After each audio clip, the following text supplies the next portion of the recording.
U.S. Secretary of State Marco Rubio says the United States has prioritized defense and now expects its partners to do the same.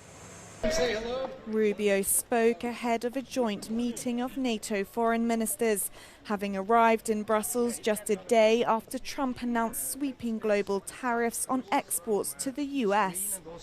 And so we do want to leave here with an understanding that we are on a pathway, a realistic pathway, to every single one of the members committing and fulfilling a promise to reach up to 5% of spending. Trump's presidency has marked a shift in global relations, with European allies increasingly concerned by his readiness to improve U.S. ties with Russia, which sees NATO as a threat. This unease has been deepened by recent White House insults directed at NATO allies Canada and Denmark, along with a warning from U.S. Defense Secretary Pete Hegseth that U.S. security priorities lie elsewhere, namely in Asia and on the U.S.'s own border. As a result, European governments are developing plans to assume more responsibility for their own security, with hopes of preventing a vacuum if US troops and equipment are withdrawn. Rubio stated, however, that Trump is not against NATO, but he is against a NATO that does not have the capabilities it needs to fulfill its obligations. European Commission President Ursula von der Leyen says the EU is preparing for further countermeasures against the 20% tariff on European goods announced by US President Donald Trump. We are prepared to respond. We are already finalizing the first package of countermeasures in response to tariffs on steel. And we're now preparing for further countermeasures to protect our interests and our businesses if negotiations fail. On Wednesday, the US president announced a minimum 10% tariff on all countries, with the EU added to a list of 60 worst offenders, facing a higher tailored rate of 20%. He also announced a 25% tariff on all automobiles made outside the US to be implemented with immediate effect. Sweden and Ireland have already issued statements saying they regret the additional tariffs, which will come into force next Wednesday. However, Irish Deputy Leader Simon Harris urged the bloc to remain calm and measured in its response. The statement this morning by European Commission Chief Ursula von der Leyen clearly sought to reassure Europeans that the EU is ready to protect itself from Washington's decision to impose tariffs. Speaking from Samarkand, Uzbekistan, where she will later attend the first ever EU Central Asia Summit, von der Leyen said Europe has everything it needs to make it through this storm and is now preparing further measures. But she nonetheless made it clear that Europe wants a negotiated solution because it stands for fair and rules-based trade, which will be one of the main messages in her talks with Central Asian leaders today and tomorrow. Alice Tidy in Samarkand for Euronews. World leaders have been reacting to US President Donald Trump's announcement of a 10% baseline tariff on all countries, with Australia threatening to use dispute resolution powers in its free trade agreement with the United States. We will continue to make the strongest case for these unjustified tariffs to be removed from our exporters. Our existing free trade agreement with the United States contains dispute resolution mechanisms. China, which was hit with an extra 34% tariff, has said it will resolutely adopt countermeasures to safeguard its rights and interests, claiming Trump's so-called reciprocal tariffs violate international trade rules and amount to unilateral bullying. Japan, too, has called the tariffs extremely regrettable, with officials arguing Japan deserves an exemption considering the additional 24% levies already imposed on their country. And in South Korea, which was hit with a 25% rate, the stock market opened lower amid concerns over the tariff announcement. Although Canada and Mexico were exempt from this particular round, Canadian Prime Minister Mark Carney said Ottawa will respond, as the current 25% levies on steel and aluminium imposed on both nations remain in place. Europe has around 2,000 combat aircraft. While European models like the French Rafale, the Swedish Gripen and the European Typhoon Consortium make up the bulk of the continent's air force, the F-35 from America's Lockheed Martin is a must-have. Italy has ordered 90 of this aircraft, Germany 35, Belgium 34 and Poland 32.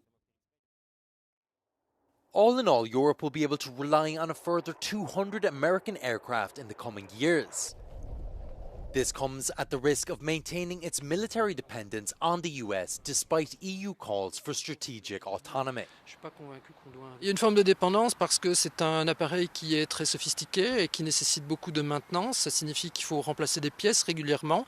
La chaîne logistique qui produit ces pièces, eh bien, elle est gérée par Lockheed Martin aux États-Unis. Et donc à ce niveau-là, on peut dire qu'il y a une forme de dépendance des États-Unis. When it comes to Air Force, American technology has an advantage over European aircraft. Il y a quand même une petite différence parce que les Américains maîtrisent malgré tout des technologies, notamment en termes de furtivité, que ne maîtrisent pas aujourd'hui les Européens. La question est évidemment de savoir est-ce que pour les opérations de combat modernes, la furtivité est quelque chose d'absolument requis ou bien est-ce que l'on peut s'en passer et compter sur des avions qui sont capables de présenter un haut niveau de discrétion. Questions are also being raised concerning Washington's ability to ground aircraft through the possibility of using special software. However, using this kill switch could deal a blow to American reliability and the lucrative exports of its military industry.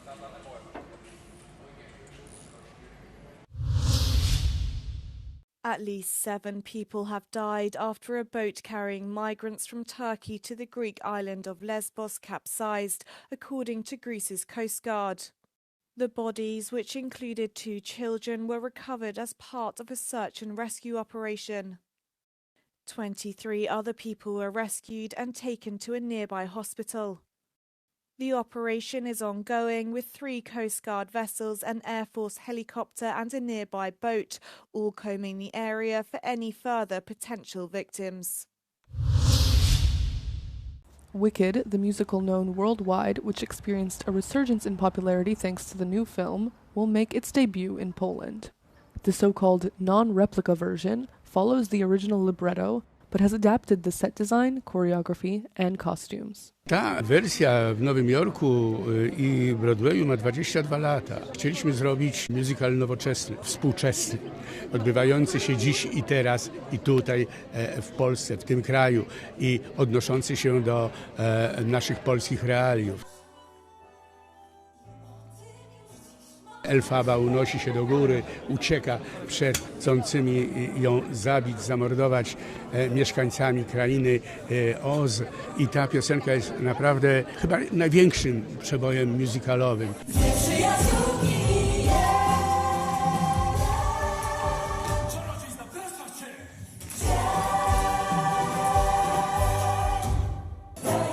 About 600 people applied for the casting and 44 were selected.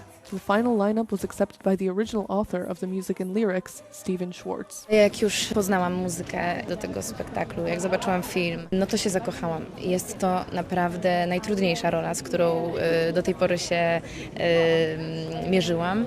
I wokalnie, I aktorsko, I kondycyjnie jest to niesamowite wyzwanie.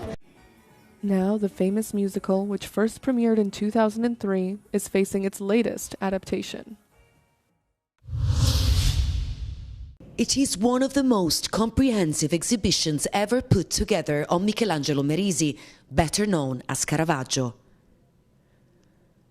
The exhibition features 24 works, including loans from international collections, some of which are being displayed in Italy for the first time.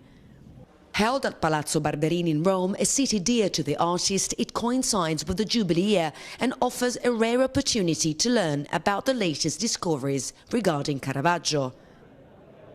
È un successo straordinario di pubblico, abbiamo già venduto in 20 giorni che abbiamo aperto 240.000 biglietti. Caravaggio ha una infinità di elementi che colpiscono la contemporaneità, i suoi dipinti con le figure a dimensioni naturali, questi sfondi semplici, scuri, senza fronzoli e soprattutto ciò che lui rappresenta. In tutti i suoi dipinti c'è la sua vita, le persone che ha amato, gli uomini, le donne, i suoi compagni, i modelli che lui ritraeva dal vivo.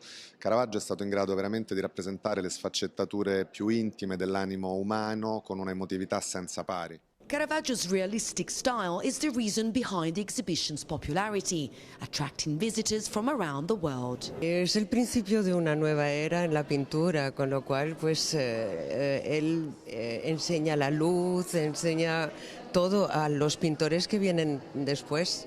Entonces es maravilloso.